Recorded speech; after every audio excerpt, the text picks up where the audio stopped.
I'm Alex, and this is how I've been building my brand, L'Atelier Santé, in 2026.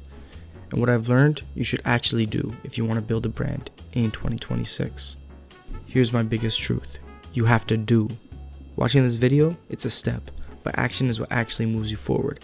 You could plan forever, you could research everything, but if you never take action, nothing changes. So yeah, planning definitely matters, but taking a step, that's what proves you're serious. It shows you're ready, even when you're not ready, because you won't always be. Everyone always says start a clothing brand or start something, but you never know where to start. And most people do start with the wrong idea and the wrong thing. They start with a design. Instead, you need to start with perspective. What do you actually like? What do you stand for? What makes your brand different? Who do you imagine wearing your brand to represent your message? Because your brand isn't just clothes, it's how you see things. That's what makes it stand out. Because you are the most valuable and unique thing about your brand if you want it to last. And that's the truth. So step one is to start with perspective.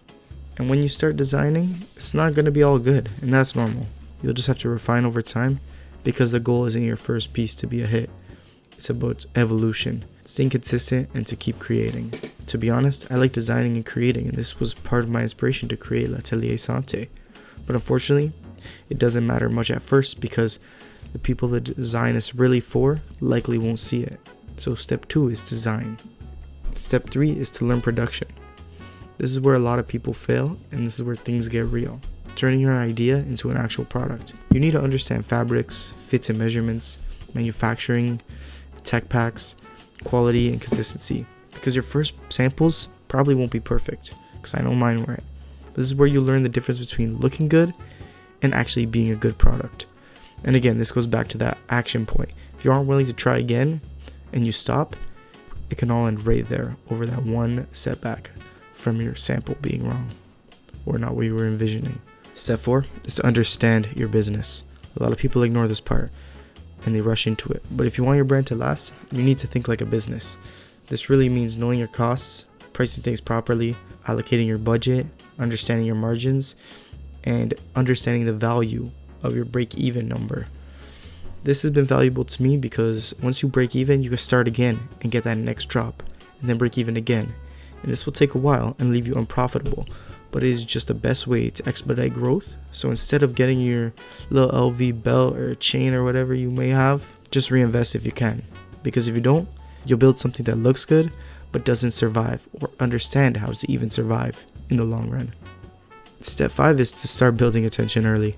Something I'm heavy on is that silence hinders you.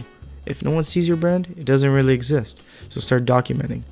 I'm showing the process, my mistakes, how I'm growing, and it all doesn't need to be perfect. It just needs to be shown. Keep showing up, posting, working, meeting people in the same space, because word of mouth is a majorly underrated tool. I think being able to put a face to my brand makes me more reputable, respected, and people are more willing to work with you. And step 6, of course, is you got to drop something. And a lot of people get stuck here because they wait until every single thing is perfect.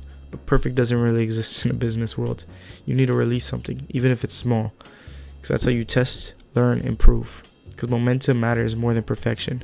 Break even, go again. It's the best way to figure out what works.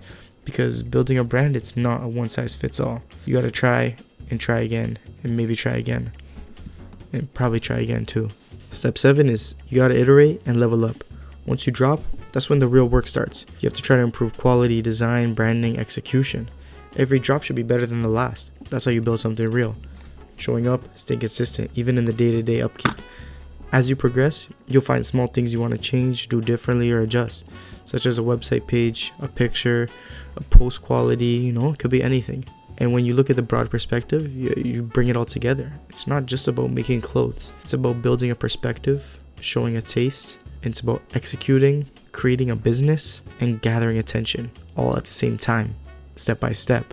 So if you're trying to build a brand in 2026, don't overthink it. Start, take action, learn as you go, and keep improving. Because that's exactly what I'm doing. And this is just the beginning. So if you're rocking with the journey so far, subscribe. I'm building L'Atelier Santé in real time.